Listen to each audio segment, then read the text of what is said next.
तमाम बात आपके सामने रखती है। पीटीआई इस वक्त बिल्कुल इन तमाम जज्बात से मुत्तफ़िक है, इस नज़रिए से मुत्तफ़िक है कि इस मुल्क में बालादस्ती आइन और कानून की होनी है, ताकत का सरचश्मा अवाम है, एक साफ शफाफ इलेक्शन के बग़ैर हम आगे नहीं बढ़ सकते।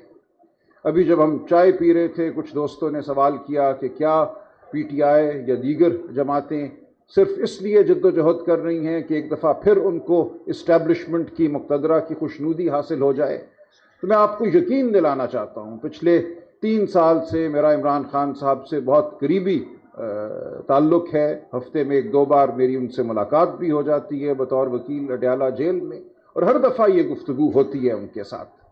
खान साहब बिल्कुल वाज़े हैं, पीटीआई का हर, मैं समझता हूँ, लीडर, कारकुन, रुकन इस हवाले से बिल्कुल वाज़े है कि पाकिस्तान का मुस्तकबिल जमहूरियत से मुंसलिक है, वो जमहूरियत जो वाक़यातन अवाम की आवाज़ हो।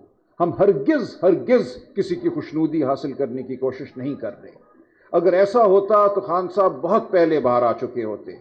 देखिए, माजी में हुआ है, सियासी अमायदीन ने डीलें की हैं, कोई लंदन चला गया, कोई कहीं चला गया, सऊदी अरब चला गया, फिर वापस आए किसी डील के तहत, किसी एनआरओ के तहत। खान साहब भी चाहते तो ये कर सकते थे।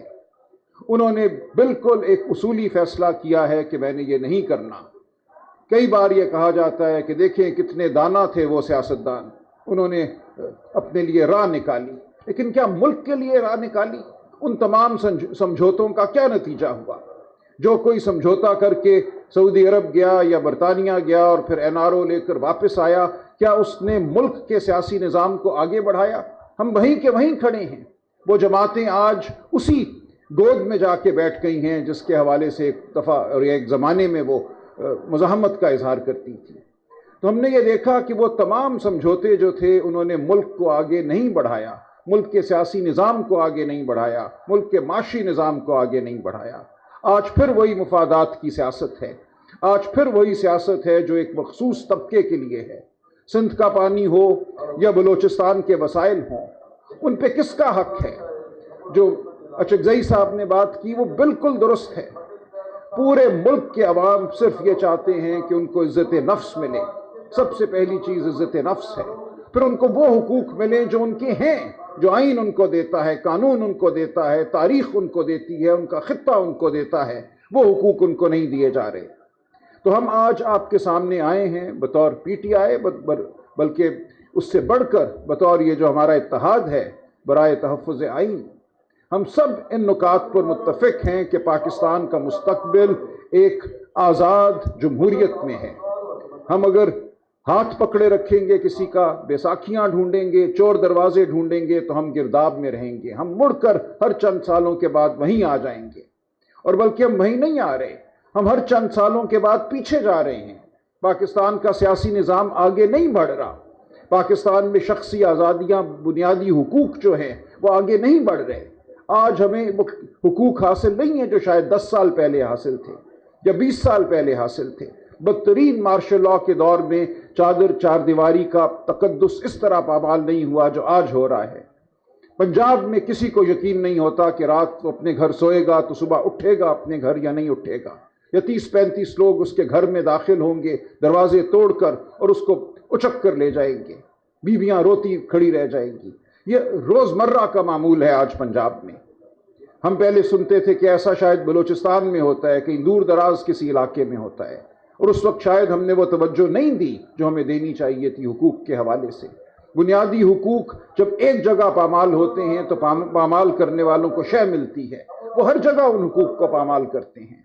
तो हमें आज खड़ा होना है बलोच के लिए, सिंधी के लिए, पख्तून के लिए, पंजाबी के लिए, गिलगित बल्तिस्तान के लोगों के लिए, आज़ाद कश्मीर के लोगों के लिए, पूरे पाकिस्तान के लिए।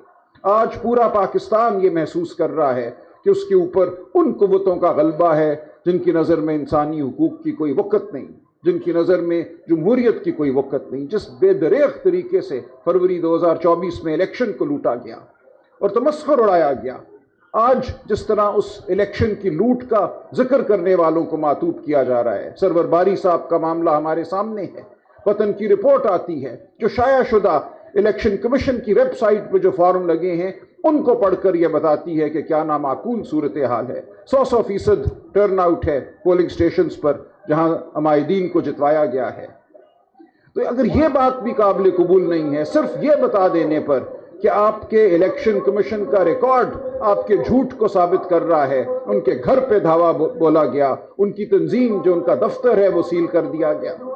تو یہ ہے اس وقت صورتحال کہ سچ بولنے والا معتوب ہے، جھوٹ کا ساتھ دینے والا، وہ وکیل ہو، وہ صحافی ہو، وہ سیاستدان ہو، وہ معتبر ہے، وہ دندناتا پھرتا ہے.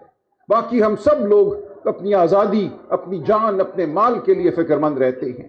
ان حالات میں ہم آپ کو سب کو دعوت دے رہے ہیں.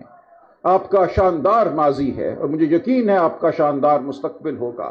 آپ نے قلم کی حرمت کو ہر دور میں زندہ رکھا ہے. ہم آپ کا ساتھ مانگتے ہیں، ہم اپنا ساتھ آپ کو دیں گے.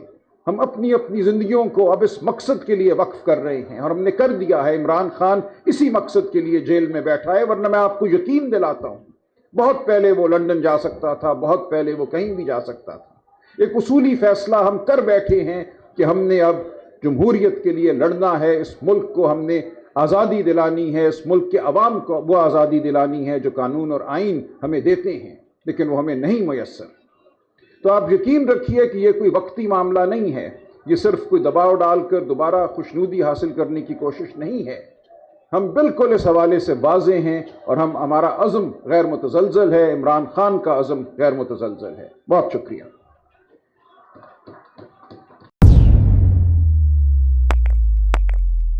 روزنامہ قدرت کی ویڈیو دیکھنے کے لیے ابھی یوٹیوب چینل پہ سبسکرائب کریں اور بیل آئیکن پر بھی کلک کریں.